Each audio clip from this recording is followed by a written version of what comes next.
ये कितना अनोखा गोस्वामी जी ने कठिन कार्य उस वाटिका में संपन्न किया। अगर ये कहें कि श्री सीता जी के मन में धनुष तोड़ने के बाद उन्होंने भगवान को, श्री राम को जयमाल पहनाया और बाद में भगवान राम के प्रति उनके मन में प्रेम उत्पन्न हुआ, तो साधक के लिए तो ठीक है, लेकिन क्या ये उत्कृष्टतम जो प्रेम का सहज स्वरूप है, क्या उसे स्वीकार किया जा सकता है?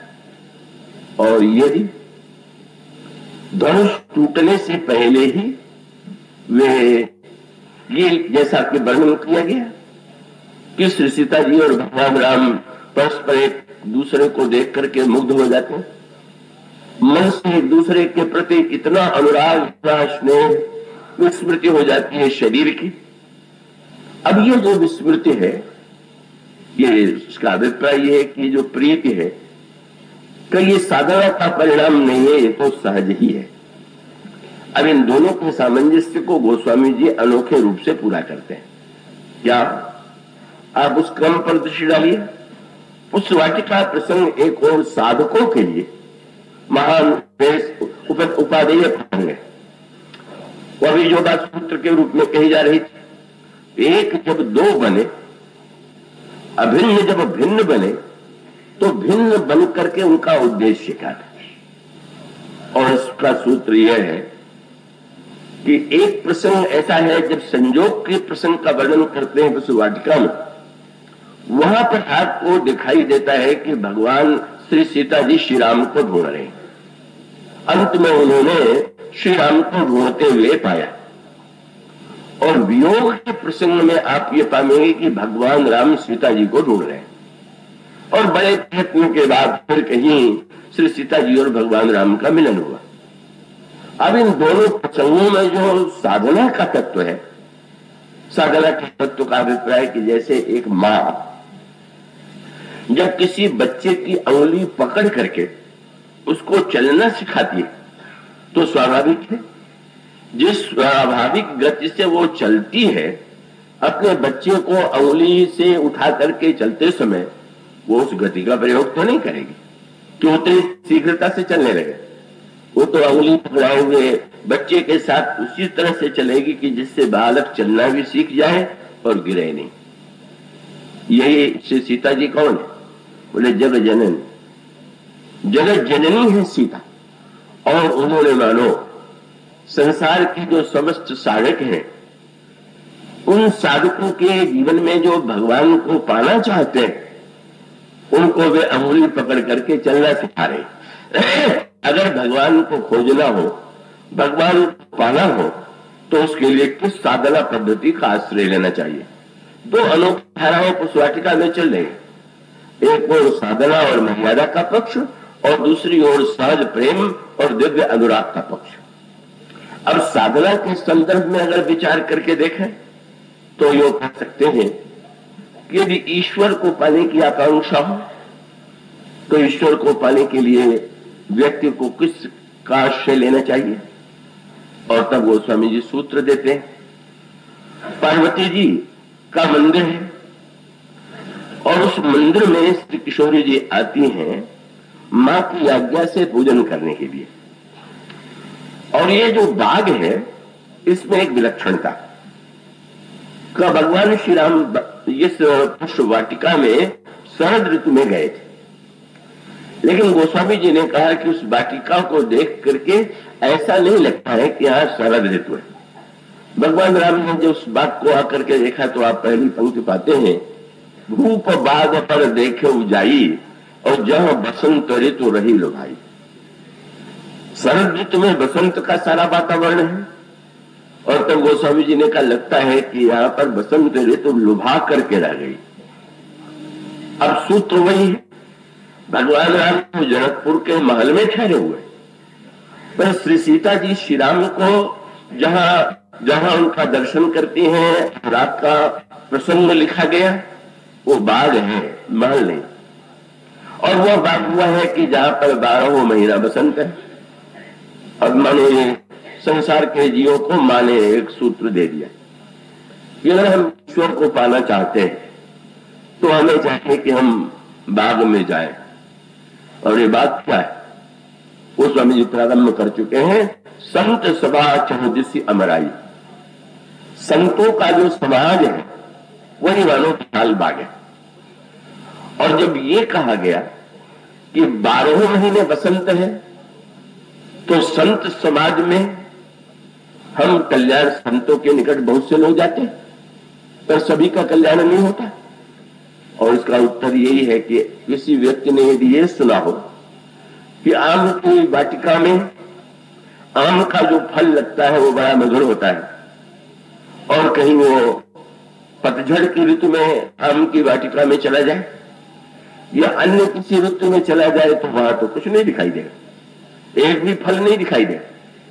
और पतझड़ में चला गया तो फल क्या दिखाई देगा, वो तो पत्ते भी नहीं दिखाई दे रहे। वो स्वामी जी ने कहा कि भाई आम की वाटिका में फल तो बड़े मधुर लगते हैं पर उसका एक क्रम है। पहले बसंत ऋतु आती है, बसंत ऋतु के बाद फिर उस आम में बौर लगता है, बौर लगने के बाद फिर फल बड़ा होता है, बड़ा होने के बाद फल पकता है और तब कहीं जाकर के उसका मीठा रस मिलता है। तो गोस्वामी जी ने जहां पर संत समाज का वर्णन बाग के रूप में किया, वहां उन्होंने कहा संत सभा चहुदिसी अमराई, श्रद्धा ऋतु बसंत समगाई। श्रद्धा ऋतु ही बसंत है और फिर बौर लगा, फल लगा, रस हुआ। कब बोले समझम नियम। संत के पास गए तो ये जब कहा गया कि श्रद्धा ऋतु बसंत, तो इसका अभिप्राय यह है कि कुतर्क की आंधी लेके पतझड़ लेके पहुंच गए तो संत से कुछ मिलने वाला नहीं। श्रद्धा का बसंत लेके जाइए। पर जब गोस्वामी जी ने कहा कि जिस वाटिका में सीता जी ने भगवान राम को देखा वो 12 महीने बसंत रहता है, तो कितनी बड़ी बात कह दी गई। क्या बोले संसार की वाटिका में तो 2 महीने वाले बसंत से काम चल सकता है, पर संतों के प्रति 2 मासिक श्रद्धा नहीं चाहिए, 12 मासिक श्रद्धा चाहिए। ये नहीं कि आज बड़ी श्रद्धा है और फिर उसके बाद कुछ दिन बाद श्रद्धा नहीं है और उसके पश्चात संत जैसा बतावे, ये नियम लो, ऐसा करो वैसा करो। ऐसा जब किया तो गोस्वामी जी कहते कि हाँ अब बौर लग गए। और उसका जो बहेगा तो किस रूप में, बोले समझम नियम फूल फल ज्ञाना।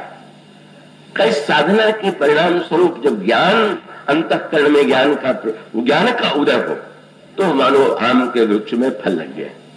और उसके बाद पक करके रस कब मिलेगा, बोले हरि पद रति रस वेद बखान। साधना किया, सत्कर्म किया तो मानो भौर लगा, ज्ञान आया तो मानो फल लगा, और भक्ति आ गई तो मिठास रस का उदय हो गया। अब संकेत यह है कि राजमहल में नहीं, अन्यत्र नहीं, अगर श्री राम को पाना है और सही अर्थों में पाना है, स्थान का महत्व तो साधारण नहीं होता। अब कहेंगे इसमें क्या अंतर हुआ, चाहे यहां दर्शन करें चाहे वहां दर्शन करें।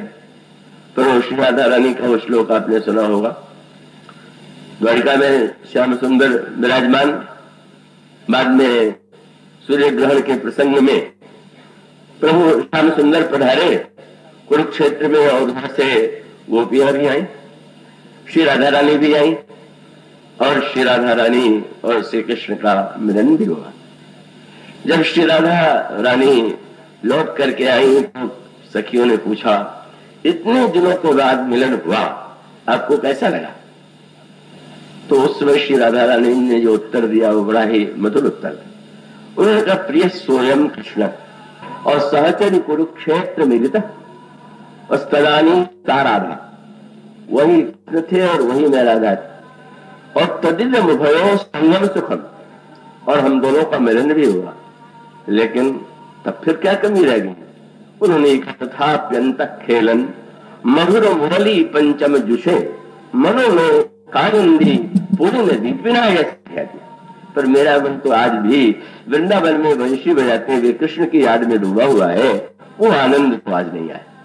उसका अभिप्राय क्या, भगवान भी वही, श्री राधा रानी भी वही, पर वो यमुना की धारा, वो वृंदावन की दिव्य प्रेममयी भूमि और वहां का जो वंशी नाद है उसके अभाव में उनको लगता है कि नहीं नहीं बहुत रिक्तता रह गई, अभाव रह गया। तो वस्तुतः भूमि की तो बड़ी महिमा, वातावरण की बड़ी महिमा, और इसीलिए तो वृंदावन के रसिक संतों में से एक संत ने तो यहाँ तक कह दिया, भगवान का दर्शन करो, पर कहा उन्होंने आग्रह पूर्वक कहा, रे मन वृंदा विपिन निहारो, वृंदावन को वृंदावन को देखे कि भगवान को देखे। और तब बड़ी अनोखी बात उन्होंने कह दिया, रे मन वृंदा विपिन निहारो, और विपिन राज सीमा के बाहर हरिहु को न निहारो।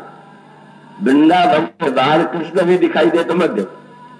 और अनेक ऐसे भक्त हैं जिन्होंने कभी स्वीकार ही नहीं किया कि ब्रज की भूमि से भगवान कभी बाहर जाते। उन्हें कृष्ण को देखना भी है तो वृंदावन में ही देखना है। उनको कुंभन दास द्वारिका मथुरा इनसो कहा है काम, हमारो मुरली वालों श्याम। इस द्वारिका और मथुरा से हमारा क्या लेना है, हमारा श्याम तो वंशी वाला श्याम। और उसका अभिप्राय ही यही है कि अब एक मर्यादा की भूमि हो, राजमहल का एक अपनी मर्यादा है, वहां दीवारें हैं, वहां खिड़कियां हैं, उनकी भी आवश्यकता है जीवन में, पर वो जो दिव्य अनुराग का आनंद है वह तो किसी मर्यादित सीमा में घिर करके तो नहीं मिलेगा। उसके लिए तो वहां से हट करके अब इस पुष्प वाटिका में गोस्वामी जी ने तो अद्भुत रूप में वाटिका है, भाग है और फिर वन है। तो जैसे वृंदावन वन है उस प्रकार से चित्रकूट वन है। अब चित्रकूट में जो दिव्य परमानंद की अनुभूति होती है वह अन्यत्र नहीं होती, शिवद में भी नहीं होती है। श्री राधा रानी को दिव्य रस का अनुभव वृंदावन में होता है, वो अन्यत्र नहीं होता। तो मानो संकेत यही है कि भाई भगवान का दर्शन, भगवान की प्राप्ति के लिए भी वह वातावरण तो चाहिए।